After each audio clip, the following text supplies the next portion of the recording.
The rain came down in soft silver threads over Blackwood Estate that evening, settling on the manicured hedges like a held breath.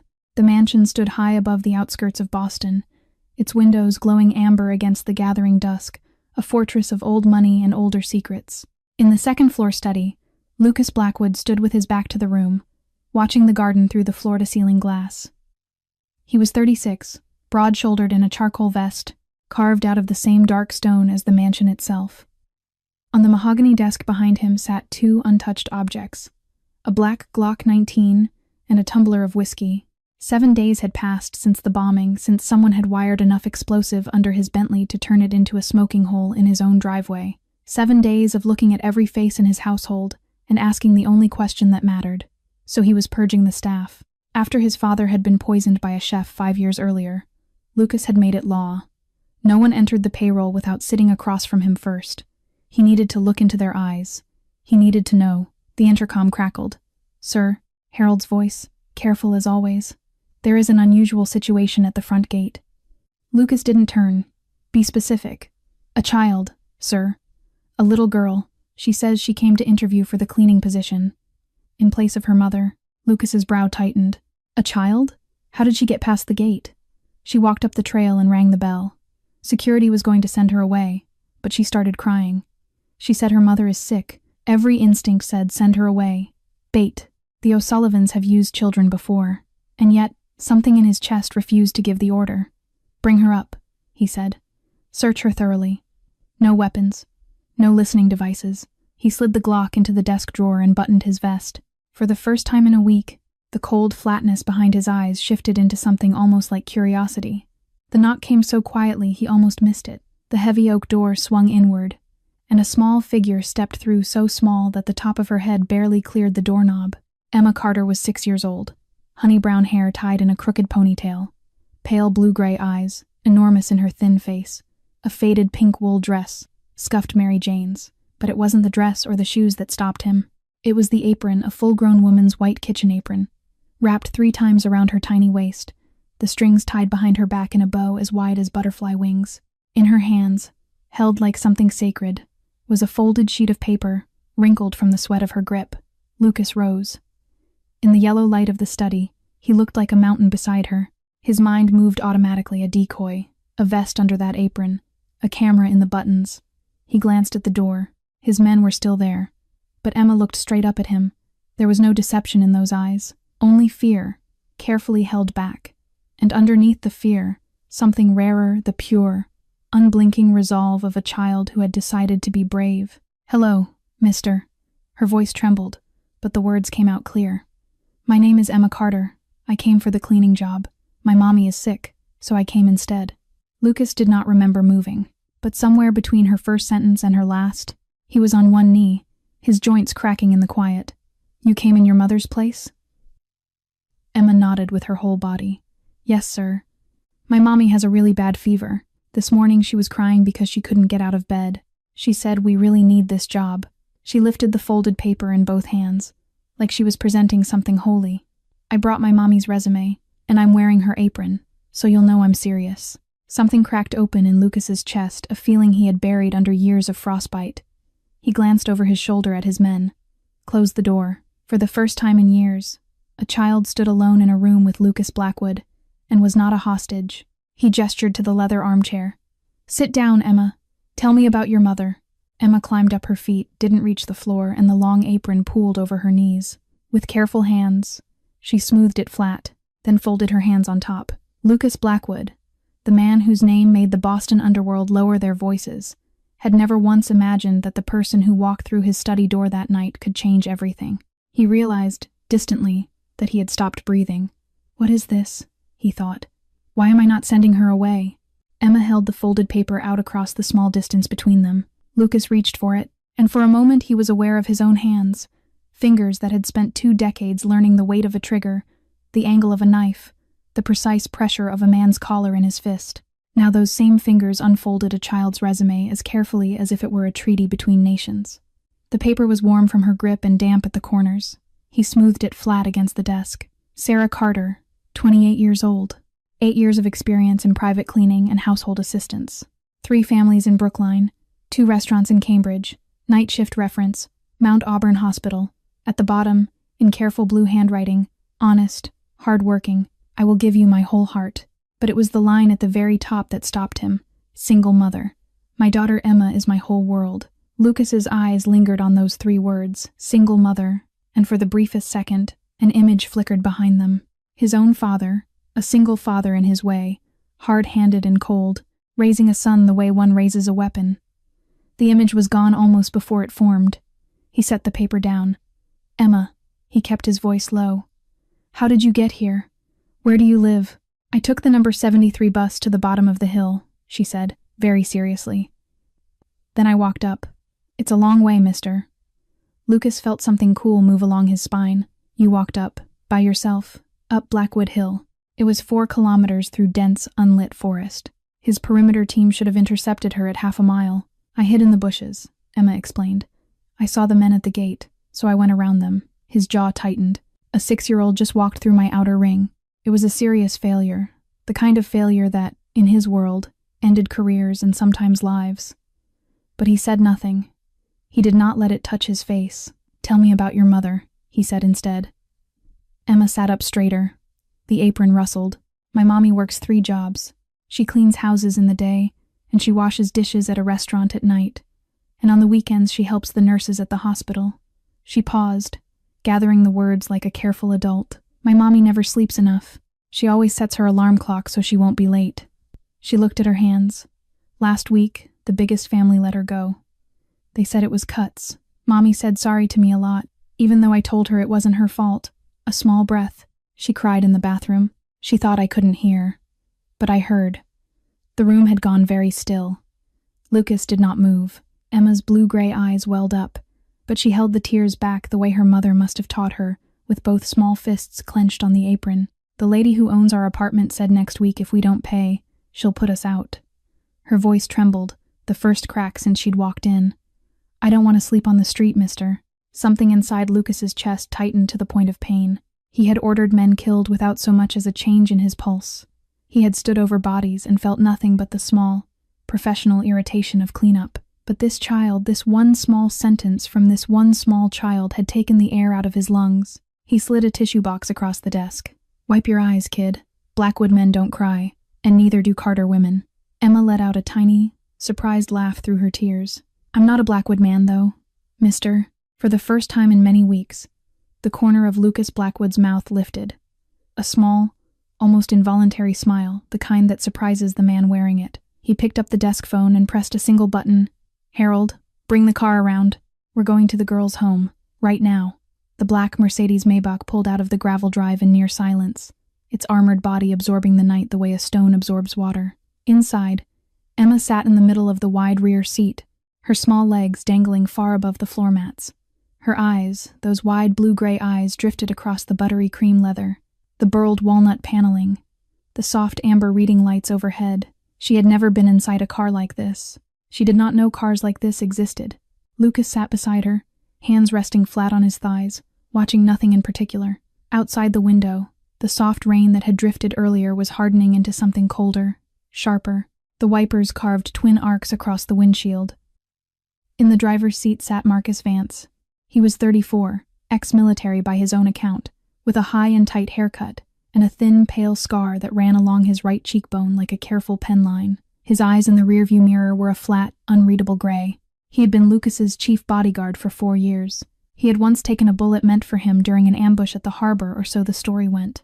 He was the most loyal man in the household.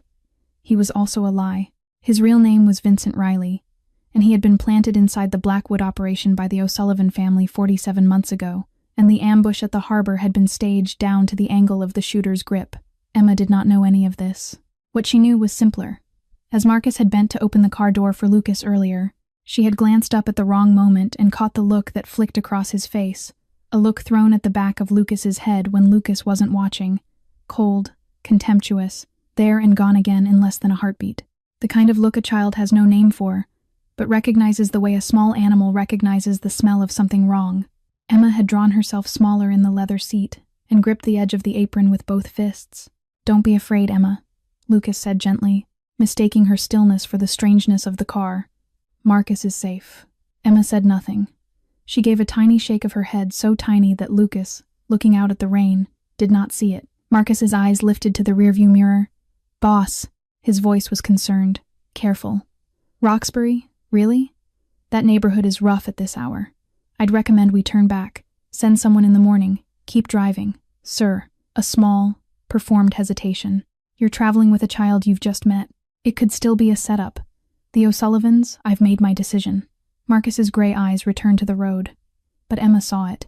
His knuckles had gone white on the steering wheel, not from the cold, not from the road, but from something held tightly inside. The change was small, the kind of thing only a child or a hunted animal would notice. She filed it away in the quiet place inside her, where she kept the things she didn't yet have words for. The Mercedes left the lit corridors of the highway and slipped into the older bones of the city. The streets narrowed. The buildings leaned. By the time they reached the edge of Roxbury, the rain had found its full voice and was hammering the roof. A red brick walk-up, 4 stories, no elevator. The corridor smelled of damp plaster and old fryer grease. Somewhere overhead, a fluorescent tube flickered like a dying insect. Lucas Blackwood had spent his entire adult life avoiding places like this. They were beneath his interests, beneath his shoes. Tonight he carried Emma up the stairs in his arms because her legs were tired and because she had begun to shiver, and he did not feel the shame his father would have wanted him to feel. "Mommy is in there," Emma whispered, pointing to a chipped door marked 4B. Lucas knocked 3 times, soft. From inside came a voice cracked by fever, hoarse with crying. "Emma? Baby? Is that you?" Mommy looked everywhere. The door eased open a few inches, then all the way. Sarah Carter stood in the doorway in a thin gray cardigan, her hair pulled back from a face flushed with fever and swollen with hours of weeping. Her lips were nearly white. She looked at the 6-foot frame of the man in front of her, at the dark, tailored coat, at the child sleeping in his arms, and recognition struck her like a blow.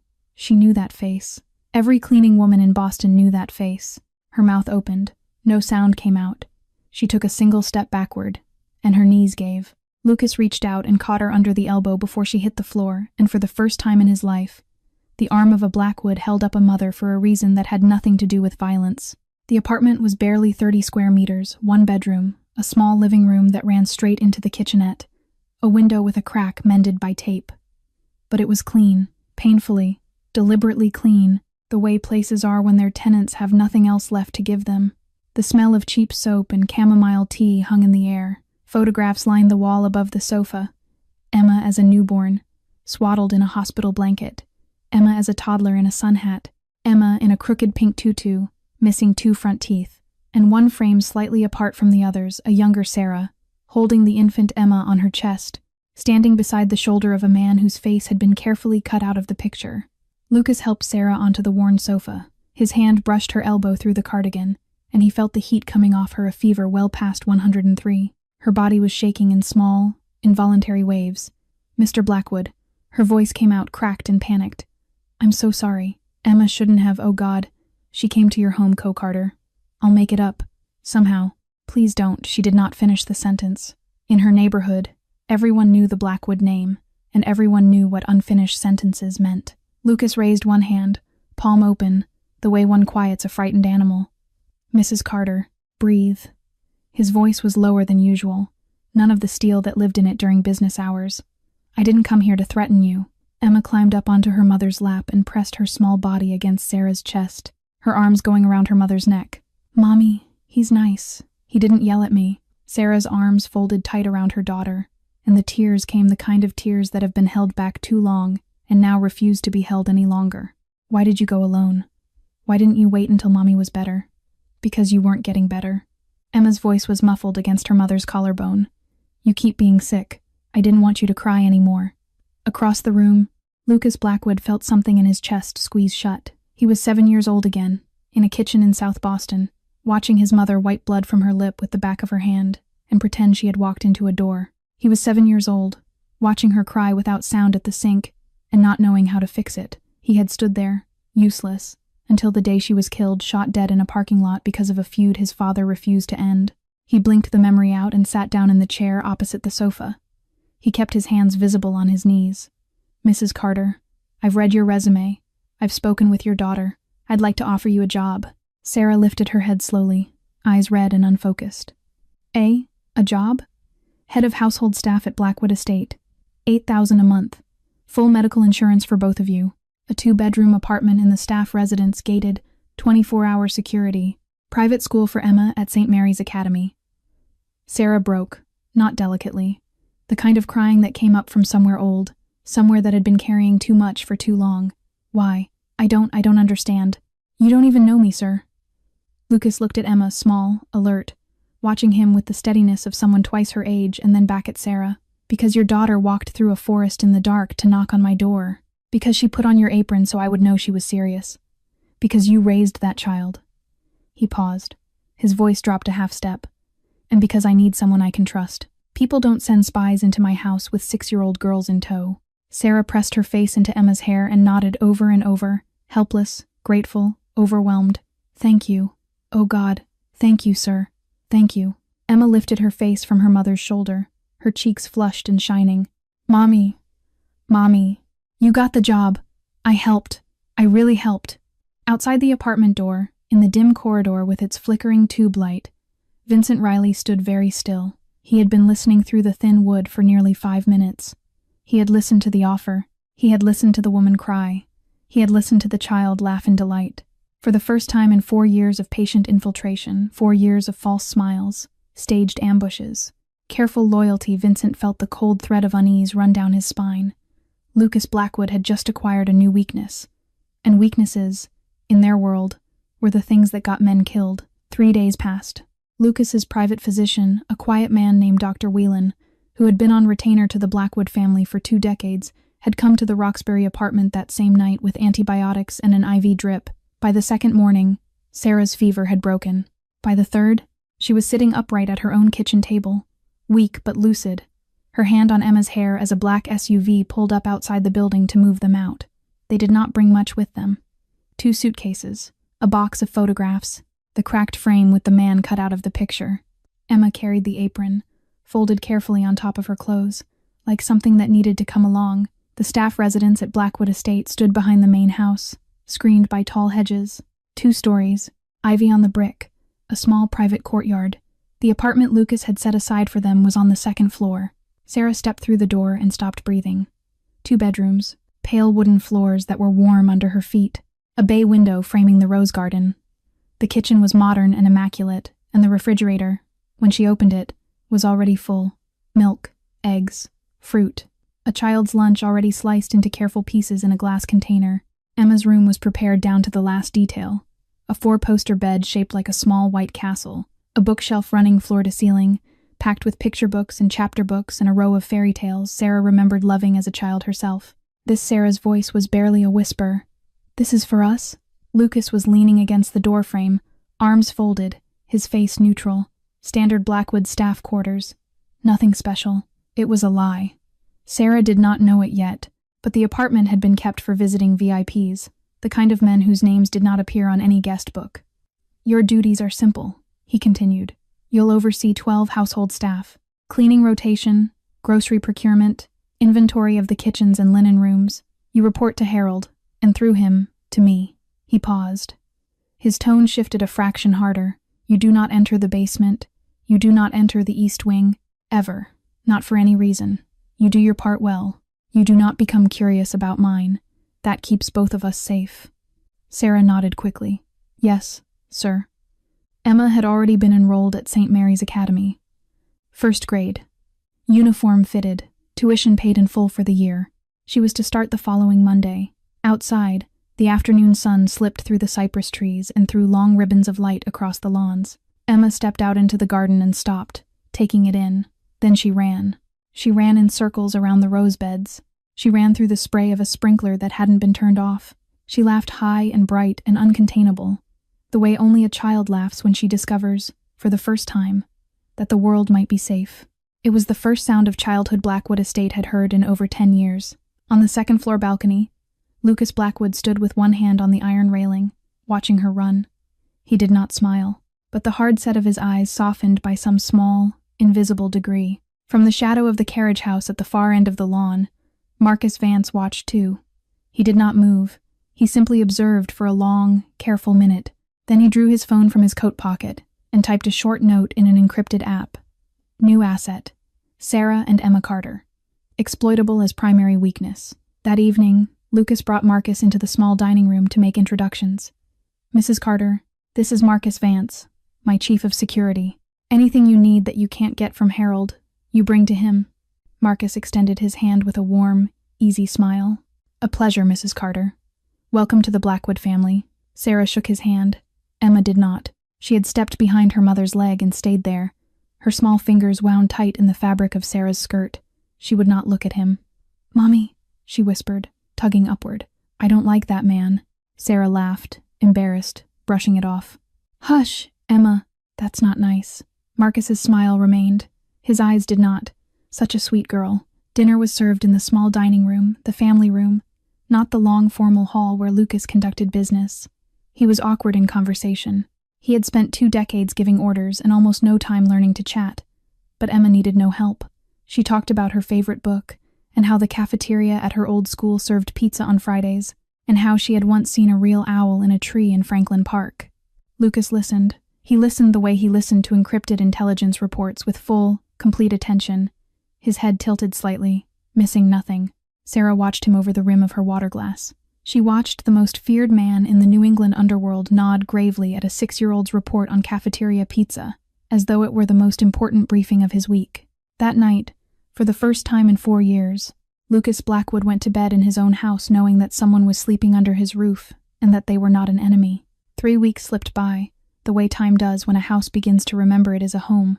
Emma adjusted to Blackwood Estate, quickly riding to St. Mary's Academy each morning, running straight to the Rose Garden each afternoon to check on a bumblebee she had named Theodore. She called him Mr. Lucas with a soft formality that made Sarah smile. Lucas changed too. He came home for dinner now, 3 or 4 nights a week. He started reading to Emma before bed, clumsy at first, then doing voices for the wolf within a fortnight. Sarah watched it all from a careful distance, and warned herself every night in her own apartment. Do not mistake kindness for something else. He is not yours. It was on a Thursday afternoon that Emma saw the thing that did not belong. She was sitting cross-legged on the bench by the koi pond, drawing Theodore in crayon, when movement at the edge of her vision made her glance up. Marcus Vance was walking toward the western groundskeeper's shed. He glanced left. He glanced right. He looked back over his shoulder twice before he opened the door. Emma kept her crayon moving. Her heart, however, began beating very fast. He was inside for perhaps 4 minutes. When he came out, he held a phone, but it was not his usual phone. Smaller, a different color. He raised it to his ear and spoke very low. She could not hear the words. Then he did the strangest thing. He walked to the great old oak at the corner of the garden.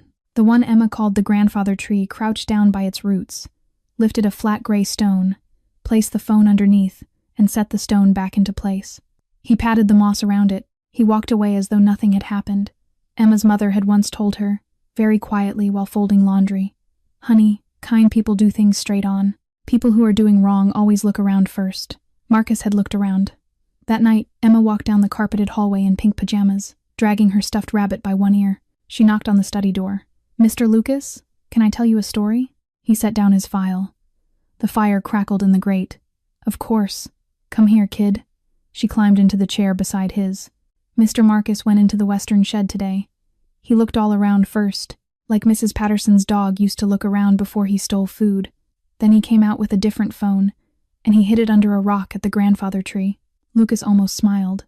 Children invent things. He opened his mouth to dismiss it. Emma kept going. And the other day in the upstairs hallway, I heard him on a phone. He was speaking in a different language, not English. Lucas went still. What language? I don't know, but he kept saying one word over and over.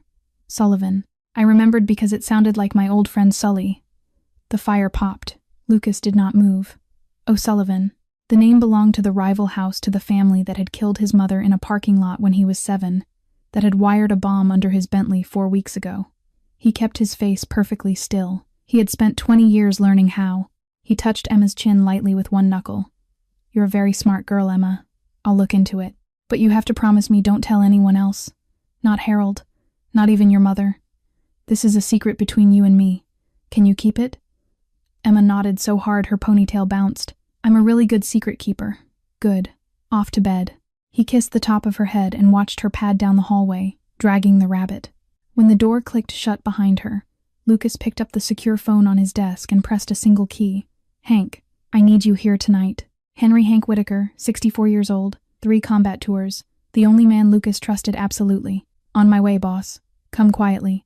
And Hank, I need a black operation. On Marcus. A long silence on the other end. Marcus Vance? 24-hour surveillance. I want to know who he speaks to, what language he speaks in, and what's under the rock at the oak by the koi pond. Lucas hung up. He turned his chair slowly toward the fire. A 6-year-old child had just found, in 3 weeks, what his entire intelligence apparatus had not found in 4 years. If she was right, and something in his bones told him she was, then every person under this roof was already in danger. A week passed. Hank Whitaker worked in shadows the way old soldiers do, patient, methodical, invisible. He installed pinhole cameras in the boughs of the grandfather tree. He cloned every signal that crossed the property line. He pulled financials, phone records, and a military file from an old contact at Quantico. But Marcus Vance was very careful. By the 7th day, Hank had nothing tangible. What they had was a feeling, and in their world, feelings came before evidence the way thunder comes before rain. Marcus felt it too. Lucas had stopped meeting his eyes. Lucas was giving Hank assignments that 3 weeks ago would have been his. Small things, the kind a man only notices when he is already looking. On the 8th morning, walking the south lawn, Marcus saw something that hardened the cold thing in his stomach into ice. Emma was crouched beside her mother in the rose garden, pointing directly at the grandfather tree and whispering something. Sarah laughed and ruffled her hair. Emma, you have such an imagination. Emma did not laugh back. Marcus walked on without changing his pace. Inside his head, the calculation had already been made. The child saw, 4 years cannot end because of a 6-year-old. He chose the staircase. At 2:13 in the morning, Marcus erased the next 47 minutes of camera footage. Then he slipped into the staff residence with a small can of industrial WD-40 and laid down a thin, deliberate film on the 3rd step from the top, the step Sarah always took with her left foot, every morning, on her way down to make coffee. A fall from the 3rd step, a broken neck on the landing. The child loses her mother. The child becomes no one's problem. At 6:15, Sarah came down in her nightgown, a glass of water in one hand. Her left foot touched the 3rd step. It went out from under her. The glass flew. Her body twisted. Her free hand shot out pure reflex and caught the banister a hair's breadth from going over. The water exploded across the floor below. Sarah hung there, chest heaving. Then she lowered herself down the rest of the stairs, hands shaking. She looked back. The water had landed 3 meters away. The wet on the step itself was a different shape, oilier, with a chemical sheen. "Mommy!" Emma came running down the hallway barefoot. "I'm okay, baby, but the stair is slippery. Something's on it." Lucas appeared at the foot of the stairs as though he had materialized there. He climbed 2 steps and bent, breathed in once. His eyes darkened.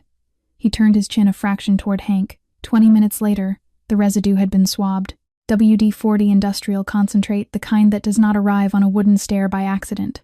"Pull the cameras," Lucas said quietly. The whole week.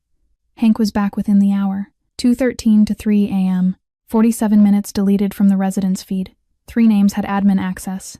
You, me, and Marcus. Lucas's jaw shifted. His face did not change. He had spent 20 years learning the difference between knowing and acting. If I move too soon, whoever runs Marcus from the outside will pull him. Don't touch him. Watch him. I want the whole web. A small voice from the foot of the stairs. "Mr. Lucas?" Emma was standing there in her nightgown, the stuffed rabbit pressed against her chest. Mommy almost fell. "Was it Mr. Marcus?" Lucas crouched. "Why would you think that? This morning I saw him on the upper balcony. He was watching the staircase like he was waiting for something. When Mommy didn't fall, his face got angry."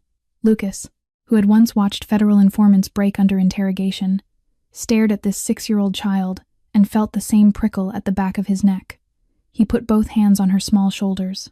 "Emma, starting now, you are never alone. Not in the garden, not in the hallway. Either I am with you, or Hank is, or your mother is. Promise me. I'm scared, Mr. Lucas." "I know, sweetheart." His voice dropped. "But I will protect you and your mother. I promise you." For the first time in his adult life, Lucas Blackwood made a promise that was not part of a deal, not to a partner, not to a politician, not to another family at a quiet dinner. He had promised a child, and he intended to keep it with everything he had. The staircase had failed. That night, Vincent Riley stood at his bathroom mirror, hands braced on the porcelain, until the man looking back stopped feeling like himself.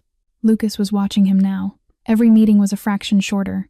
Every assignment came through Hank instead. The web was tightening. He had to change tactics. The mother was guarded now. He would go for the weaker link. The witness. He would go for the child. Marcus knew the school transport schedule by heart. He knew the morning route used a contracted outside driver, Eddie Doyle, a wiry man with a gambling problem the size of Suffolk County, a wife on dialysis, and 2 kids in Dorchester. Marcus visited Eddie's apartment after midnight. Cap pulled low. He set 2 photographs on the kitchen table, Eddie's wife leaving the clinic, Eddie's youngest at school. Cut the brake line on the morning car. Tomorrow, or your family dies first. Eddie had nodded. What Eddie did not know was that after the staircase, Lucas had pulled every outside contractor off the school run. Hank Whitaker himself was now driving Emma to St. Mary's. At dawn, from across the perimeter wall, Eddie saw Hank, not the regular driver, climb into the Mercedes V-Class. Eddie's blood went cold. If he did not cut the line, Marcus would kill his family. If he had cut it and Hank died, Marcus would clean the trail anyway. He froze in the trees and prayed. Hank pulled out at 7:02. Emma sat strapped into her booster seat, humming softly to her rabbit. 2 miles down Blackwood Hill, on the long curve above the river, Hank touched the brake. Nothing. He touched it again. Nothing.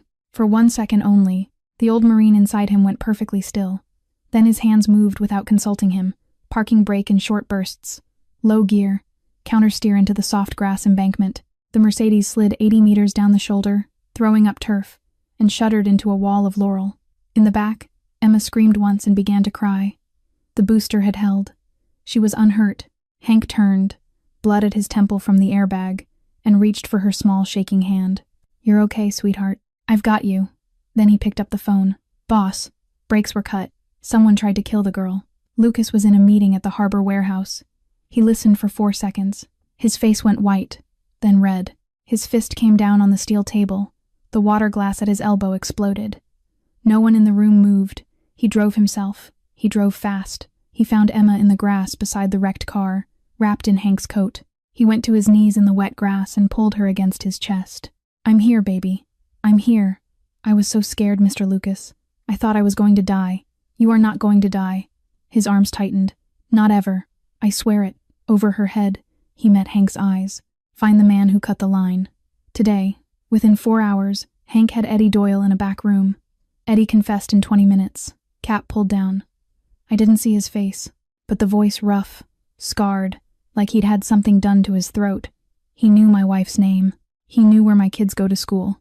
Hank played 3 audio samples. On the second, Eddie went pale.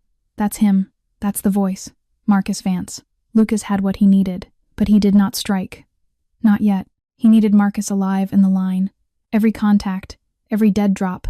24-hour shadow, he told Hank. "Get a man inside his phone. I want to know who he reports to." In the rose garden, Sarah found him. She came across the grass with Emma in her arms, her face streaked with the kind of fear a mother's face holds when she has nearly lost her only child. "Lucas, what is happening? Why does someone want to kill my daughter?" Lucas looked at her, no mask, and for the first time, he told her the truth. "Because your daughter saw something she wasn't supposed to see. And because my world is dangerous in ways I can't undo. I'm sorry, Sarah." Sarah held Emma tightly against her shoulder, and she looked into Lucas Blackwood's eyes. She did not see the cold Mafia king the city whispered about. She saw a man who was terrified, for the second time in his life, of losing something he could not bear to lose. That night, after Sarah had bathed Emma and held her until the small body finally went slack with exhausted sleep, Lucas's voice came softly through the intercom in her apartment. "Sarah, the study. When you're ready." She came in her sweater and house shoes, her hair still damp from where she had pressed her face against Emma's pillow, and cried quietly enough that the child would not wake. The fire was lit. The lamps were low. Lucas stood at the sideboard, 2 fingers of whiskey in his hand. A delicate cup of chamomile tea sat steaming on the table beside the leather chair he had pulled close to the hearth for her. "Sit," he said. "Please." She sat. For a long moment, he did not speak. He stared into the fire as though deciding how much of himself he was about to give away. "Mrs. Carter." His voice was lower than she had heard it. "I owe you a truth." She waited. "My family controls the New England ports, the casinos, things below them. My father built it, beginning in the 1980s, out of nothing and a great deal of blood. 3 generations of Blackwoods have run this house. We have one rival that has lasted as long, the O'Sullivans. They are everything we are, and none of what little we keep that resembles honor. He took a slow breath. 4 years ago, I was ambushed at the harbor. A man took a bullet for me. He took it in the shoulder, and he did not flinch. And that man has been the head of my personal security ever since. His name is Marcus Vance. Sarah's hand went to her mouth. And I think now, Lucas said quietly, that the ambush was staged, that every day for 4 years he has been an O'Sullivan blade resting against my throat. Then Sarah's voice cracked. Then my daughter is in danger because I work for you? No. He turned to face her. Your daughter is in danger because she is the only person who saw what my entire intelligence apparatus did not. She is brighter than every man on my payroll, and I did not see it. I did not see it. The tears came down Sarah's face in 2 silent lines. I should take her away, tonight, far, anywhere. Lucas shook his head. Where would you go? He knows your face. He knows hers. He knows every name in your file. There is no city in this country a man like that cannot find a single mother and a 6-year-old girl. The only safe place left is here, where I can put walls around you both. She looked up. Her voice was barely a whisper. Why? Why would you protect us? We are not your family, Lucas. I am the cleaner. He was silent for a long, long time. The fire snapped. My mother died when I was 7 years old, he said finally. She was shot in a parking lot in Charlestown because of my father's enemies. I held her as she died. I was small, and I could not stop the bleeding, and I could not save her, and I have lived every day since with the sound of her last breath. He set the whiskey down without drinking. When I saw your daughter on the grass beside that wrecked car this morning, I saw the boy I was. I cannot watch that happen again. I will not. It was the first time in his adult life Lucas Blackwood had spoken of his mother to anyone outside the family. Sarah rose.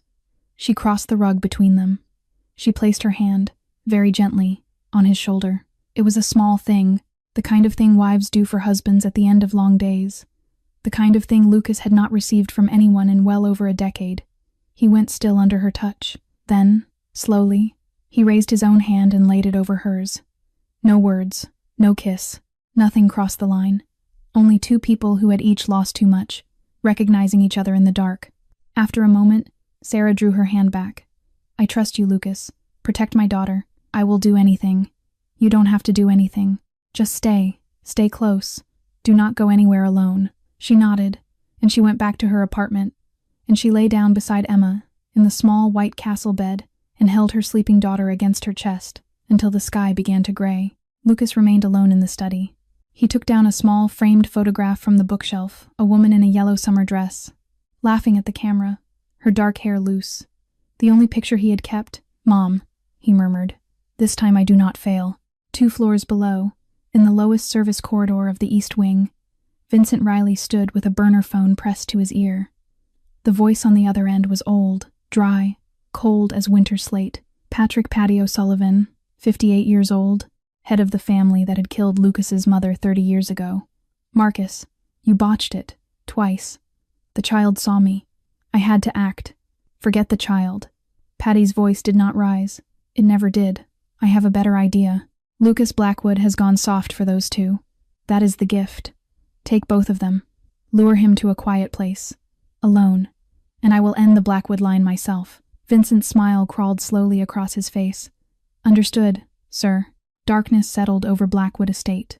Lights went out, one by one, in the windows above the rose garden.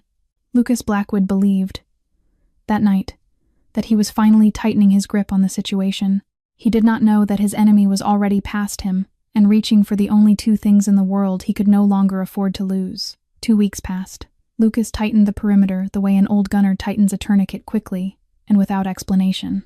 Emma now had her own personal protector, a tall, soft-spoken woman with a runner's build and quiet eyes named Diana Cross. Diana had been a Tier 1 operator before her honorable discharge, and she walked Emma to the school SUV in the morning the way one walks royalty through a market square. Sarah was given her own shadow as well, discreet, female, always within 20 feet. Marcus Vance remained at the estate. Lucas wanted him close enough to net, but Marcus had felt the new straw, and Marcus was no longer making mistakes. He smiled, he worked, he waited, and in the strange, lit pocket of time the household lived in while everyone pretended nothing was wrong, something that was not quite a family began, very slowly, to take shape. Lucas taught Emma chess. She picked it up at a speed that startled him. By the 3rd lesson she trapped his queen behind a pawn fork and looked up at him with frank, unsmiling triumph. Sarah taught Lucas chocolate chip cookies. He was hopeless. He scorched the first batch black. The second came out raw in the middle. He stood in the kitchen with flour streaked across one cheekbone and brown sugar on his cuff, and Emma laughed so hard she had to sit down on the tile. "Mr. Lucas, you can't bake." He turned with mock outrage, wooden spoon in hand. "Excuse me, kid. I am Lucas Blackwood. I can do anything. Except cookies." Sarah, leaning in the kitchen doorway with a dish towel over her shoulder, laughed for the first time in months, really laughed, and immediately pressed her hand over her own mouth as if she had let out a secret. Then came the rainy night. It was past 11 when Emma woke screaming. The dream had been the curve again, the headlights, the weightless fall, the slide of the car through the wet grass. She ran to her mother's room and found the shower running. The bathroom door closed, so she ran to Lucas. She knocked on the heavy mahogany door of his bedroom, sobbing, "Mr. Lucas, I'm scared." He opened it in 2 seconds. He was in a soft, gray shirt, eyes ringed with shadow from late paperwork. He did not hesitate. He bent, lifted her against his chest, and carried her in. "Come here, sweetheart. I've got you." He set her on his enormous bed, sat down beside her, and began clumsily at first, then with growing steadiness to tell her a story he had not told anyone since he was a child himself. A story about a small bear who got lost and asked the moon to be his light. His mother had told it to him once, on a night much like this one. Emma's breathing slowed. Her eyelashes fluttered. She fell asleep with her cheek on his sleeve. It was Sarah who found them. She had come up looking for Emma, towel still in her hands. She stopped in the open doorway, and her heart did a small, dangerous thing inside her chest. She did not know what to call the feeling that rose up, only that it was perilous. "This is not your family," she told herself, very firmly. "Do not forget." Lucas saw her in the doorway.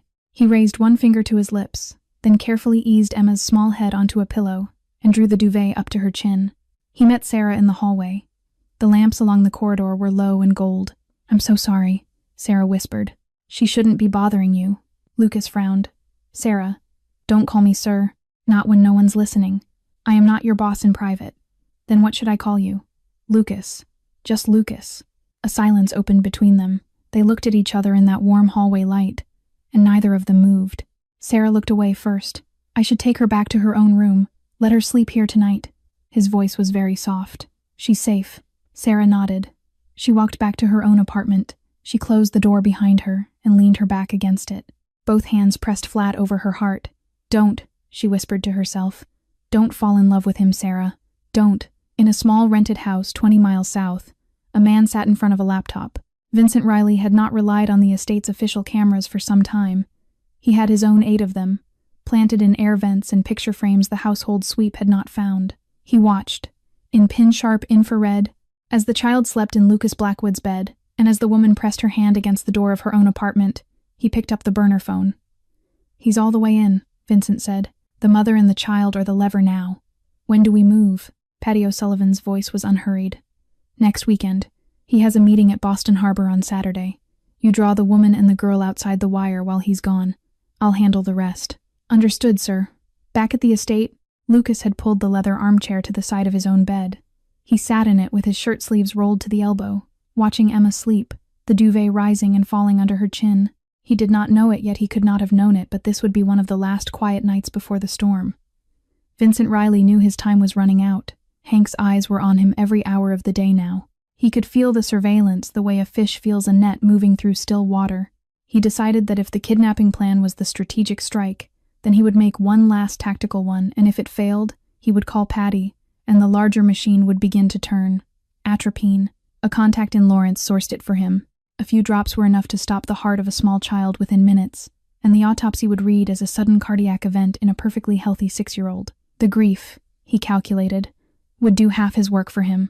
Sarah would shatter. Lucas would lose his bearings. The household, in the chaos of a child's funeral, would soften, and the kidnapping would walk straight in. He chose Emma's morning milk. At 5 o'clock on Tuesday morning, before the kitchen staff arrived, Vincent slipped into the main pantry. He had killed the kitchen camera the night before from his admin terminal, a 40-minute window. He had quietly extended every 12 hours, so the deletion pattern looked routine. He uncapped the sealed carton. He drew the small glass dropper from his coat pocket. 6 drops, slow, careful, into the milk. He shook the carton gently to disperse. He recapped. He placed it back on the shelf precisely as he had found it.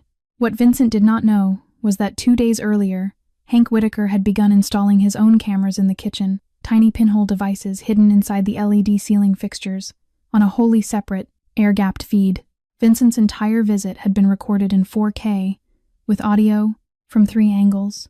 Hank watched the playback at 6:52 a.m., already dressed and on his second coffee. He saw the dropper. He saw the gentle shake. His mug hit the desk hard enough to crack. He ran.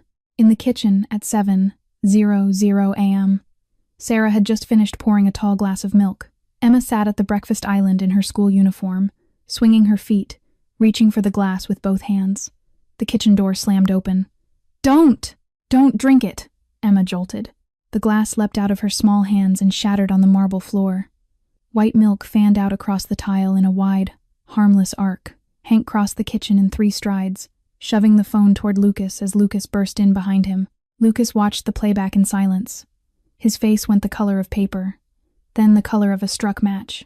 He went to Emma. He went to her on his knees on the wet floor, glass crunching beneath him, and pulled her against his chest. Are you all right? You didn't drink it? Tell me you didn't drink it. I didn't, Mr. Lucas. Mr. Hank yelled before. He pressed his lips to the top of her hair. His hands were shaking. He stood. He looked at Hank. Take him. Alive. I want to talk to him before he dies. Hank moved with 4 men down the corridor toward the staff wing. But Vincent had been watching. From his own private feed in his quarters, he had seen the moment Hank's coffee mug cracked on the desk, and he had moved before Hank had stood. By the time Hank reached the door of his suite, Vincent was already in the back hallway with a Sig Sauer in his hand. They met at the linen corner. The exchange was brief and deafening. 2 rounds went into the wall above Hank's left ear. 1 went into Hank's shoulder. Low, Hank twisted into it. Returned 3 of his own. Missed once and grazed Vincent's hip. Vincent broke past him through the side door and into the hedge maze beyond the south lawn. The rain had begun again. 8 men poured into the woods after him. Lucas, on the lawn with Emma still in his arms, gave the order over the radio. Alive, gentlemen. Alive. But Vincent had planned for this exit for months. A black sedan was idling in a service road north of the property line, exactly where the perimeter sensors had a known blind spot, a blind spot only the head of security would have known about. He was in the car within 4 minutes.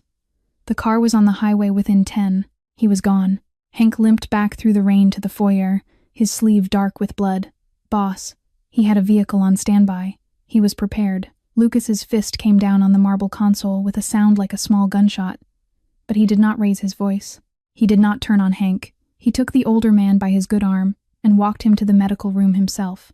And as the on-call physician opened a sterile pack, Lucas pressed gauze against his oldest friend's shoulder with his own hand. Thank you, Hank. You saved her.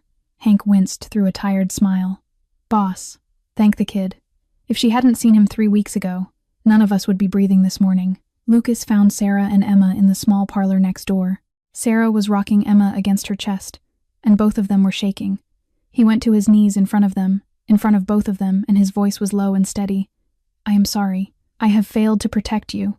But I swear to you both this ends. Soon. Sarah's voice trembled. Will he come back? Yes. Lucas's eyes were the color of cold steel now. But this time, I will be ready. 80 miles south, in a quiet stone manor on the North Shore, Vincent Riley walked through the front doors of the O'Sullivan estate with his hip bandaged and rain still on his coat. Patrick O'Sullivan rose to greet him with a small, cold smile. Marcus. Or is it Vincent now? It hardly matters. Patty poured 2 whiskeys and handed one across. It is time for the larger plan. 5 days passed. Lucas turned the estate into a fortress. The guard rotation went from 12 to 30. New cameras went up at every quarter mark of the wall. Drone sweeps ran every 2 hours. Sarah and Emma did not leave the main house. Emma's school sent homework over by encrypted email. But there was one fixture on the calendar Lucas could not move. Don Antonio Russo was flying in from New York that Saturday for a long-postponed meeting at the Boston Harbor warehouse. Russo's family was the great neutral house of the Eastern Seaboard, and an alliance with Russo, against the O'Sullivans, would change the entire war. If Lucas missed the meeting, Russo would take it as an insult. If Russo took it as an insult, the alliance died. Lucas miscalculated only one thing: how badly his enemy wanted exactly that absence. Saturday morning, 7 a.m. He left with 5 men. He left Hank in the house with 25. Anything, Lucas said at the front steps. his hand on Hank's good shoulder. "Anything at all. You call me. I won't need to," Hank said. He was lying, and they both knew it. At 10 o'clock, a refrigerated produce truck rolled up to the service gate at the eastern wall. The driver, in a clean white apron and cap, presented vendor papers current, stamped, perfect. The 2 perimeter guards verified the manifest, opened the side hatch to check the load. The hatch was empty. 10 O'Sullivan gunmen poured out of the cab and the false freight wall behind it. The 2 guards were dead before either had drawn his sidearm. At the same moment, 2 more men dropped over the eastern wall, on a section Vincent Riley had once described in a security audit as structurally adequate, a lie he had told 4 years ago for exactly this morning. They took out the inner patrol with suppressed rifles. Hank was in the operations room when the alarm board lit up. He had 30 seconds to move, and he used them. He dispatched 20 rifles to the breach and took 5 with him toward the staff residence. The estate erupted into gunfire. 5 Blackwood men died in the first 90 seconds of the firefight. 7 O'Sullivans went down beside them. In the chaos, 3 more O'Sullivans plus Vincent Riley slipped inside through a service door he still had a key to. They moved fast straight to the second floor of the staff residence. Straight to the apartment Vincent had been mapping in his head for months. Sarah heard the shooting from far off. She did exactly what she had practiced. She pulled Emma off the bed, pushed her into the back of the bedroom closet, and climbed in after her, pressing her body in front of her daughter's, one hand clamped over Emma's mouth. The apartment door blew off its hinges. Boots in the hallway. Voices. Doors slamming open. The closet door wrenched aside. "Hello again, Mrs. Carter," Vincent's graveled voice. "Hello, smart girl." Sarah came out of the closet like an animal. She drove 3 fingernails down the side of Vincent's face, 3 deep, wet lines from cheekbone to jaw. He punched her in the temple. She dropped. He drew a small auto-injector from his coat and pressed it into her thigh. Her body went heavy almost at once. Emma screamed, one wild high sound before a calloused hand clapped over her mouth and lifted her off her feet. Hank reached the second-floor landing with his 5 men just as Vincent came out of the apartment with Emma slung over his shoulder. Hank dropped one of the O'Sullivans with a single shot. A second round spun out of nowhere and tore through the meat of his right thigh. He went down on one knee against the banister, returning fire, and saw through the smoke and the swimming red at the edge of his vision. Vincent's silhouette taking Emma down the back stairs toward the eastern service gate. He pressed his radio. His voice was hoarse. "Boss, they've got them, both of them. Vincent, East Gate, black panel truck, 65 miles east." Lucas was at the head of a long oak table on the warehouse floor, mid-sentence, when his earpiece crackled. He listened for 2 seconds. The room watched as Lucas Blackwood's face went, in stages, from white to something underneath white. Don Russo set down his espresso with extraordinary care. "Lucas," he said, "what is it? My family was just taken." Lucas was already standing. "I have to go." Russo studied him for a long moment, and in that moment a thing passed between them that no contract could have written. "Go," Russo said quietly. "If you need men, call me. A man who takes a child does not deserve the name of a man." Lucas was on the highway in 3 minutes. His phone buzzed. Unknown number. "Lucas, remember me?" Vincent's voice, warm now, almost lazy. "I have something of yours. Mother and child, both alive." For the moment, Lucas's voice came out colder than he had ever heard it. "What do you want?" "You. Alone." The old shipping warehouse off Route 495 in Lawrence. 9 o'clock tonight. No weapons. No men. If I see one shadow that isn't yours, I shoot the child first, then the mother, while you watch. Are we very clear? If they are unharmed when I arrive, I'll come. Vincent laughed softly. "We'll be waiting. So will Patty." The line went dead. Lucas's knuckles were bone white on the steering wheel. The Mercedes hit 120 on the harbor on-ramp. He knew it was a trap. He knew with absolute certainty that the warehouse in Lawrence had been chosen to be his grave. But Sarah was inside it. Emma was inside it. He had no choice. Except, perhaps, one to walk into the trap so completely that his enemies forgot to check whether the trap had been built around them. Lucas came up the front drive in a spray of gravel. He walked through the foyer past men cleaning blood off the marble and did not break stride. His face was carved out of stone. The men who saw him looked away. In the medical room, Hank was propped against 3 pillows, his right thigh bandaged, his color bad. He tried to sit upright when he saw Lucas, and the wound made him wince. "Boss, I'm sorry. I failed you. You fought through a hip wound and dropped one of them on the way," Lucas said. "Now help me plan." He turned and walked into the study. Hank, on a borrowed cane, came in behind him, along with 3 lieutenants, Damon, Cole, and Reyes. The door was shut. The fire was lit. The estate intercom went dark. Lucas laid out a satellite photograph of the warehouse on the long oak table. Lawrence, old industrial, 1 main floor, 4 loading bays, skylights along the south side. Vincent is asking me to walk in alone. No weapons. By 2100. That's a kill room. Paddy O'Sullivan will be inside it, waiting to put me in the ground himself. Then we don't go, Damon said. Then they die. Lucas's voice was flat. Sarah, Emma, both. A silence. Here is the plan. Lucas spread 3 more photographs. I walk in alone. As requested. Under my shirt concealed plate. Thin. Ceramic. Won't read on a pat-down. In the heel of the right shoe, GPS pinger and a subvocal mic. Open channel to Hank. He looked up. 20 of our best, plus Russo's 1030 rifles in total, splitting into 3 teams, 800 meters out and closing on foot. Hank coordinates the perimeter. The moment I confirm visual on Sarah and Emma, I give the signal. 3 claps. Then the teams come in hard. Mother and child first. Target second. Damon shook his head. Boss, this is suicide. No, Lucas said quietly. This is rescuing my wife and child. The room went very still. Damon's brow drew together. Wife and child? Lucas heard himself. A half beat after the words had left his mouth. He did not take them back. They are my family, he said, whatever the paperwork says. He picked up his phone and dialed the secure line he had been given 6 hours earlier. Don Russo, I'm calling in a favor. 10 guns. Lawrence, 2100. The voice on the other end was unhurried. They're rolling. Lucas, be careful. Paddy is a devil. I know what he is. He hung up. Before he left for the car, he climbed the stairs alone to the children's wing. Emma's door was open.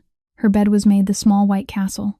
The duvet smoothed flat, the rabbit propped against the pillows where she had left him at breakfast. On the wall above the headboard was a crayon drawing she had taped up 2 weeks ago, when no one was watching. 3 figures. A tall one in the middle, a woman to his left, a small girl to his right. All 3 holding hands. Above the tall one, in careful capital letters, M.R. Lucas. Lucas stood there for a long moment. Then he reached up, gently took the drawing off the wall, folded it in quarters, and slipped it into the inner pocket of his vest, over his heart. A talisman. He went to his father's old study at the end of the corridor. The room had been kept exactly as it had been the day his father died. The desk, the leather, the framed maps, the locked top drawer. Lucas opened the drawer with a key from his own ring. Inside, on green felt, lay the old Colt 1911 his father had carried since the 70s. He picked it up. He checked the magazine. He worked the slide. Dad, he said quietly to the empty room. This time I'm not fighting for the family you left me. I'm fighting for the one I found. I will not lose. In the warehouse in Lawrence, Sarah and Emma sat tied to 2 rusted office chairs beneath a single hanging halogen lamp. Crates and pallets walled them in on 3 sides. The air smelled of old machine oil and damp brick. Vincent peeled the duct tape off Sarah's mouth. She spat at his feet. You piece of garbage. You die today. Vincent smiled through the 4 red claw tracks she had given him that morning. Maybe. But your Lucas dies first. A small voice spoke. Calm. Clear. Mr. Lucas is coming. And you are going to lose. Vincent turned his head slowly. Emma was looking up at him. Her eyes were red from crying, but her gaze was perfectly steady. Confident little thing, he said. Because you are the bad man, Emma said. And bad men always lose. The side door of the warehouse opened. Patrick O'Sullivan stepped through. 58 years old, tall and gaunt in a black leather greatcoat. White hair swept back from a face the color of old wax. The eyes that had ordered Lucas's mother killed 30 years ago were the same flat, glacial blue. He looked down at Emma and smiled without warmth. Smart child. A pity you won't live long enough to find out you were wrong. Don't you touch my daughter. Sarah strained against the ropes. The clock on the wall read 8:30 p.m. At the gates of Blackwood Estate, Lucas stepped out into the rain and pulled the door of the black Mercedes shut behind him. He was alone. He adjusted the small bud in his ear. Hank, read me? 5 by 5, boss. We're rolling. 20 plus 10 from Russo. 3 teams converging. Good. Lucas turned the key. I'm coming. 8:55 p.m.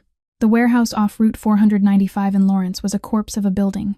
Corrugated tin roof, half collapsed, broken window panes black against the November sky, weeds breaking up the loading dock concrete. 2 halogen work lamps inside threw a sickly yellow glow that bled out through the gaps in the boarded windows. Lucas brought the Mercedes to a stop on the cracked asphalt 100 meters from the building. He killed the engine. He sat for 1 breath, 2, then he stepped out into the rain. He walked in alone. No coat, no hat, no visible weapon. His hands stayed open and clear at his sides, where any sniper could see them. In his ear, Hank's voice, low and steady. 3 teams in position. Russo's men on the south fence. Awaiting your signal. Vincent Riley stood at the open loading bay with an AK-47 cradled across his chest. He had a fresh bandage along the side of his face where Sarah had marked him. Lucas Blackwood. His voice was pleased. On time. You always were a professional. Where are Sarah and Emma? Inside. Alive. For the moment. Lucas walked through the bay door. The interior was vast, a single open floor, ceiling joists lost in the dark above. Old shipping crates were stacked in uneven walls. In the center, beneath the harshest lamp, sat 2 heavy wooden chairs.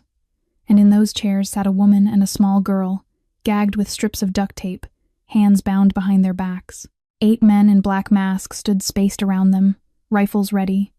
Behind the chairs, his hand resting almost gently on Sarah's shoulder, stood Patrick O'Sullivan. Lucas, Patty said, it's been a long time. The last time was your father's funeral, was it not? Take your hand off her. Lucas's voice was ice. Patty's smile thinned. You love this woman? A cleaner? Your father would be ashamed. My father was ashamed of me long before today, Lucas said. I stopped caring. He took 1 more step. He stopped at the precise center of the floor, exactly where his GPS pinger told Hank he was, and let his eyes find Emma. Her cheeks were streaked with tears. The duct tape pulled cruelly at the edges of her small mouth. But her eyes, those huge blue-gray eyes, looked up at him with absolute, unbroken trust. He gave her 1 small nod. Emma blinked twice, slow and deliberate. I see you. You are here, Patrick. Lucas's gaze went back to the old man. Let them go. This is between you and me. No, I'm letting you go first. With this. Patty patted the long pistol at his hip. Let me, sir. Vincent had limped up behind Lucas. AK still raised. I've waited 4 years. You've botched enough, Vincent. Patty's voice did not rise. I'll do it myself. He drew. A nickel-plated Beretta. He raised it. Lucas's right hand came up not toward a weapon. He clapped, slow and even. Once, twice, 3 times. Patty's brow drew. What are ye? The first skylight exploded inward. 2 black-clad shapes dropped on rope from the rafters in a shower of glass. Their first rounds went into the 2 O'Sullivan riflemen flanking Sarah and Emma, a deliberate, surgical priority. Both men dropped before they could swing their barrels toward the chairs. The rear loading bay door blew off its hinges in the same heartbeat. Hank Whitaker came through the gap on a bad leg. Shotgun rising. The main door erupted. A smoke grenade arced in low, struck a stack of crates, and burst. The entire warehouse filled in 3 seconds with an acrid gray fog that cut visibility to arm's length. Lucas was already moving. He dove low and to his left, beneath the line of fire, and reached Sarah's chair as a fresh muzzle flash bloomed from a crate stack to his right. The round meant for the back of Sarah's head was milliseconds from leaving its barrel. Lucas drove his shoulder into the chair and toppled it sideways. The bullet split the air where her temple had been and sparked off the concrete behind her. He drew the second pistol, the old Colt, 1911, that had belonged to his father, taped against the small of his back, the weapon Patty's frisk had not been arranged to find. He came up on one knee, 2-handed grip, and put 2 rounds into the nearest masked rifleman, then a third into the man behind him. Vincent saw it. Vincent fired. The round caught Lucas high in the left shoulder. The plate under his shirt was on the right side. He felt the bullet enter, a sharp white line of fire through muscle, and his left arm went numb. He did not fall. He pivoted. He fired once. The round took Vincent through the upper thigh, just above where Sarah had cut him a week before. Vincent went down hard against a stack of pallets, gun spinning out of his grip. Patrick O'Sullivan was already moving fast, for a man of 58 vaulting backward over a crate barrier and disappearing into the smoke, firing wildly behind him as he went. Hank and 3 Blackwood men converged on the crate wall after him. Through the smoke and the screaming and the gunfire, Lucas pushed Sarah's overturned chair upright. Her eyes were enormous above the duct tape. She was alive. He dropped to one knee, beside Emma's chair. He pulled the small folding knife from his belt and sawed through the rope at her wrists, then her ankles. He gently peeled the tape from her mouth. Two small wet eyes blinked up at him through the haze. Lucas cupped the back of her head with his good hand, and his voice, when it came, was barely a whisper. I'm here, Emma. I came. Lucas turned to Sarah's chair and sawed through the rope at her wrists with the same small folding knife. His left arm was a dead weight by his side, blood spreading in a black bloom across his shoulder. Go. Out the back, Hank. Hank Whitaker came out of the smoke at a dragging run, shotgun braced against his hip, the bandage on his thigh dark with fresh blood.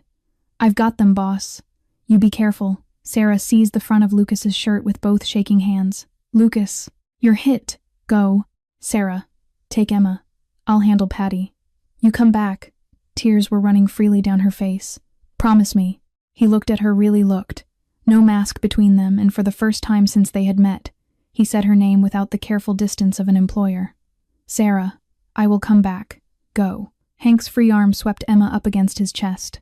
4 men closed around them in a tight diamond, and the group moved fast toward the rear loading bay, weapons up, eyes outward. In the burning haze of the warehouse, the firefight was thinning. The math had turned. 8 masked O'Sullivan riflemen, plus Vincent and Patty, against 15 Blackwood guns and 10 of Russo's. The remaining O'Sullivans were holding behind crate stacks, but holding was all they could do now. Lucas moved low along the western wall, tracking blood spatter. Patty had taken a hit somewhere on his upper arm. The trail led in dark, irregular spots toward the back corner, where the freight elevator stood broken open like a black mouth. He found him there. Patrick O'Sullivan was kneeling in the half-shadow of the elevator frame, fumbling a fresh magazine into the Beretta with one bloody hand. His other arm hung useless. He looked up. Patrick. The old man's head jerked. The Beretta swung up in a half-arc. Lucas was faster. The Colt cracked once. The round entered Patty's wrist, and the Beretta clattered onto the concrete and skidded into a puddle of oil. Patrick fell back against the wall, his face white with shock and pain. He laughed a thin, broken sound. So you'll kill me, like your father didn't have the stomach to. My father was a cruel man. Lucas's voice was perfectly steady. I'm not. That's the difference between us. He kicked the Beretta further down the corridor. You're under arrest, Patrick. Alive. You will be tried not by me, but by the law. You took a child. The federal government will be very interested in talking to you. The law? Patty's voice rose, thin and disbelieving. You're a Mafia. How can you hand me to the law? Because I have you on tape, Lucas said. Every word you said tonight. You confessed to taking Sarah and Emma. You confessed to ordering me killed. The recording is going to a man at the FBI Boston field office tonight. You'll do 30 years, and the O'Sullivan house will fall apart without a head. Patty's face contorted. He surged off the wall with a feral cry, swinging his good elbow at Lucas's throat. Lucas turned with him, drove the butt of the Colt down across the back of the old man's skull, and Patty dropped face first onto the concrete and did not move. Across the floor, Vincent was crawling on his elbows toward the side exit, dragging the leg Lucas had ruined. A young Blackwood rifleman stepped into the line, raised his weapon, sighted in. Don't, Lucas shouted across the warehouse. Alive, both of them. Take them back. 3 men converged on Vincent. He was zip-tied at wrist and ankle and dragged out through the smoke without ceremony. The last of the gunfire stuttered and died. 6 O'Sullivan riflemen were dead. 2 were wounded and disarmed on their knees. 3 Blackwood men had fallen, 5 wounded. 2 of Russo's were dead, 3 hit. The cost was real, and Lucas would carry every name in his head for the rest of his life. He stood in the center of the wrecked warehouse with the Colt still in his hand, his shirt black on the left from collar to belt, breathing through the burn in his shoulder. He did not feel triumphant. He felt only a deep, gray weariness, and beneath it, a single warm thread: they are alive. Hank limped back through the gap in the rear wall. Boss, Sarah and Emma are clear. They're in the 2nd armored car, on the way to the estate. Nurse with them. The girl is talking. The mother is holding her. Lucas nodded once. The nod cost him more than he expected. His knees buckled. He went down on one in a slow, almost graceful collapse, the Colt clattering on the concrete. Boss! Hank caught him under his good arm. Lucas, stay with me. Lucas managed something close to a smile. I'm fine. Take me to them. 20 minutes later, the FBI tactical units rolled in through the front bay, a quiet handover. Lucas had arranged hours earlier, through a contact in the Boston field office he had cultivated for exactly such a night. Patrick O'Sullivan, Vincent Riley, and the 2 surviving gunmen were transferred into federal custody, alive, along with the encrypted audio file. By the time the paramedics had Lucas on the gurney, The rain had eased to a fine drift again. He let his eyes close on the ride home. He did not see the lights of the highway, or the worried face of the medic, or his own blood threading through the IV line. What he saw, behind his closed eyes, was Emma in the warehouse, the small face under the harsh lamp, the duct tape pulled tight across her mouth, and those blue-gray eyes blinking twice, slow and certain. "I see you. You are here." 3 days later, in a private suite at Mount Auburn Hospital, Lucas Blackwood opened his eyes. The ceiling was unfamiliar. The light was soft, filtered through pale linen curtains. His left shoulder was wrapped in heavy bandages, immobilized against his ribs. The bullet, the surgeon had told Hank, had nicked the deltoid and lodged against the scapula bad enough for a long surgery, not bad enough to take his life. He would lose some range. He would keep his arm. He was not dead. That was the first thought. The second thought was the room around him. In the leather recliner pulled flush against the bed, Sarah was asleep. Her hair was pulled back in a loose knot, her cheek resting against the wing of the chair. Her hand, her warm, calloused, working woman's hand was wrapped around his right one on the blanket. She had not let go. Curled across her lap with her head pillowed on Sarah's thigh was Emma, asleep, the stuffed rabbit clutched against her chest. Lucas looked at them for a long moment. In 36 years of his life, this was an image he had never once permitted himself to imagine, not as a child watching his mother bleed out, not as a young heir learning to be cold, not as a man eating dinner alone in a 40-room house, a family at his bedside, a family he could call his own. He did not move. He did not want to wake them. He simply watched them breathe. Sarah felt the change first. Her eyes fluttered open and met his. "You're awake!" Her voice cracked. Tears spilled at once. "The doctor said you'd be fine, but I was so scared. Lucas, I was so scared I told you I'd come back." Emma stirred, blinked, sat up. Her face transformed in a single-second recognition, joy, then a careful caution as she remembered the bandages. "Mr. Lucas." She climbed onto the bed with the precision of a small surgeon, threading her arms gently around his right side, avoiding the wrapped left shoulder entirely. Lucas closed his good arm around her and pressed his face into her hair, and for a moment he could not trust his voice. "I missed you, sweetheart. I missed you so much. You were very brave in that warehouse. I knew you'd come, Mr. Lucas." I blinked twice. "So you'd know I knew." "I saw you, Emma." He smiled through the ache. "Thank you." Sarah wiped her eyes with the heel of her hand. "Patrick? Vincent? Federal custody. The recording is solid evidence, both confessed, on tape, in their own voices. They will be put away for a long time. The O'Sullivan house is already breaking apart. There is no one left to lead it. The danger is over. And you?" she asked quietly. "What will you do now?" Lucas's eyes moved to the window. "I've decided. I'm out of the business. All of it. The Blackwood name will keep, but the trade goes legitimate. Real estate, investment, shipping with a clean manifest. No more harbor money, no more casinos in the basement. Hank will run the transition." Sarah blinked. "You can do that? It won't be easy. Men like me don't usually walk away, but I saw, 3 nights ago, what the alternative costs." His good hand tightened on hers. "I will not let Emma grow up inside that world. I will not let you live another day inside it. I'm done." Sarah was silent for a long moment. Then she lifted her hand from his and laid her palm against his cheek. "Lucas Blackwood, you are a good man." "No," his voice was rough. "I'm trying to become one, because of the two of you." The quiet stretched, warm and unhurried. Emma broke it the way she broke most quiet directly. "Miss, when you're better, will you keep teaching me chess?" He laughed for the first time in 3 days, and it pulled at his shoulder, and he didn't care. "Every day, sweetheart. Every single day." A soft knock at the door. Hank Whitaker stepped in on a forearm crutch, the bandages on his thigh visible through the slacks. "Boss, glad to see you upright. I bring news. Don Russo sends his respects. He says, you are a man worthy of the name. The alliance is signed. Thank you, Hank." Lucas's eyes did not leave him. "You've saved my life more times than I can count. When the dust settles, you'll be vice chairman of the new Blackwood Holdings, the legitimate company." Hank's eyes filmed over. "Boss, I'm not the you are the only one. You've walked beside me since the beginning. Don't argue." Hank nodded once, the way old soldiers nod when they cannot quite speak, and stepped quietly back out to leave the family alone. Emma reached into the small backpack Sarah had brought from home and pulled out a folded sheet of construction paper. "Mr. Lucas, I made you something." She unfolded it carefully against the blanket, 4 crayon figures stood before a lopsided drawing of Blackwood Estate. A tall man with a dark suit, a woman in a pale dress, a small girl in a pink one, an older man with a cane. Above all of them, in careful block letters, family. Lucas looked at the drawing for a long time. He did not bother to wipe his eyes. "This," he said softly, "is the most beautiful picture I have ever owned." Sarah curled herself onto the narrow hospital bed beside him. Emma laid her head on his good chest, listening to his heart. Sarah threaded her hand back into his on the blanket. Outside the window, a low autumn sun pushed through the Boston haze and turned the room gold, the first warm light in a long, dark season of his life that Lucas Blackwood had allowed inside. 6 months passed. Lucas's shoulder healed.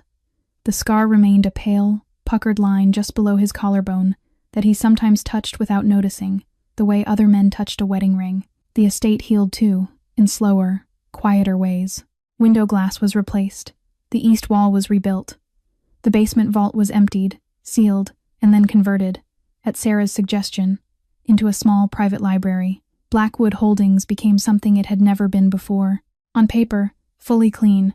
Real estate, investments, logistics for legitimate shipping along the New England coast. Hank Whitaker limping a little, but upright was named Chief Financial Officer. Every contract that touched the old world was either closed, transferred, or sold to neutral parties at a loss. Lucas absorbed the loss without a word. Patrick O'Sullivan was sentenced in federal court to 35 years in prison on counts of kidnapping, conspiracy to commit murder, and racketeering. Vincent Riley drew 28. The remaining O'Sullivan structure folded under the weight of 2 trials, and the absence of its head. Younger members defected to neutral houses, fled the state, or quietly left the life altogether. Inside Blackwood Estate, life had begun to sound different. Emma's laughter was a constant. It rang from the rose garden where she still visited Theodore the bumblebee, from the kitchen where she helped Sarah test new cookie recipes, from the long hallway where she had taught herself to slide in her socks. Sarah had returned to school. She was studying for a degree in business administration through a part-time program. Her textbooks stacked on the kitchen table beside Emma's coloring books. One Sunday morning, the 3 of them were in the garden. Lucas was reading the paper at the iron table. Sarah was pouring coffee from a French press. Emma came barreling across the lawn in her socks, breathless and indignant. "Mr. Lucas. Mr. Lucas. Why are you still in Mr. Hank's old room? Aren't you the Mr. Lucas of this house?" Lucas lowered his paper, smiling. "I'm the owner of the house, sweetheart. Why do you ask? Then why don't you live with Mommy and me?" Lucas and Sarah glanced at each other across the table, and both of them turned the color of 2 embarrassed teenagers caught passing notes. That afternoon, Lucas asked Sarah to walk with him. They stopped beneath the great old oak by the koi pond, the grandfather tree. "Sarah," his voice was lower than usual, "I have wanted to say this for a long time. I have been afraid of saying it too soon. Lucas, I love you, and I love Emma. I'm not asking for anything. I only wanted you to know." Sarah's eyes filled. "Lucas, but your past. My past was buried with Patrick O'Sullivan. I am not that man anymore. I only want to be Emma's father, to be your husband. If you'll have me." She nodded, the tears coming freely now. "Yes, I love you too, Lucas. I have loved you since the night you held Emma when she had her bad dream." He drew her into his arms, and beneath that ancient oak, they shared their first real kiss. A small voice came running across the lawn. "Mommy! Mr. Lucas! What's happening? Why is Mommy crying?" Lucas knelt and opened his arms. Emma flew into them. "Emma, sweetheart, I have a very important question for you. Will you let me be your dad?" Her small face went still. You want to be my dad? More than anything in the world. Then I get to call you Daddy?" Tears slipped down Lucas's face. "If you want to." Emma squeezed him so hard he almost laughed. "Daddy, I have a daddy now." Sarah came around them and wrapped her arms around them both, and the 3 of them stood there beneath the old oak as the late sunlight slanted gold across the lawn. The wedding was held 3 months later, in the rose garden at Blackwood Estate. About 80 guests. No old families, no old names, just friends, Hank's son and his children, Don Russo and his wife, a few of Sarah's old neighbors from Roxbury, the women from the household staff, Diana Cross in a soft blue dress. Emma was the smallest bridesmaid, in white tulle and a crown of daisies, and around her tiny waist, neatly tailored just for her, she wore a small white apron, a gift from Lucas, sewn especially in her size. To everyone watching this video, thank you, from the bottom of our hearts, for staying with this story all the way to here. What we hope you carry away from Lucas, Sarah, and little Emma is something simple. The strongest thing in the world is not power. It is not money. It is not even fearlessness.